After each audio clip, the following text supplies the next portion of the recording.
যত বুড়া হয় তত সম্মান বাড়ে, মোহব্বত বাড়ে।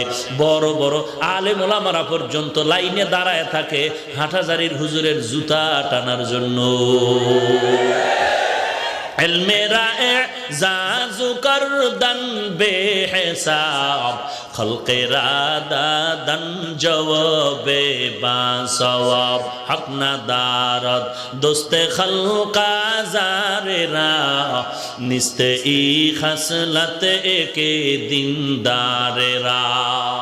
কোরআনের এক নম্বর অর্থ হলো জমা করা। করা ইয়াকরাউ থেকে কোরআন জমা করার এক নম্বর অর্থ বলেছিলাম অক্ষর থেকে শব্দ, শব্দ থেকে বাক্য, বাক্য থেকে সূরা, সূরা থেকে কোরআন।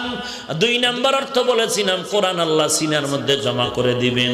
তাকায় দেখছেন আমরা বাংলা ভাষা শেখার জন্য একটা বই পড়েছিলাম আদর্শ লিপি, ক খ সরু সারে আ, পড়ছেননি? সারা বাংলাদেশ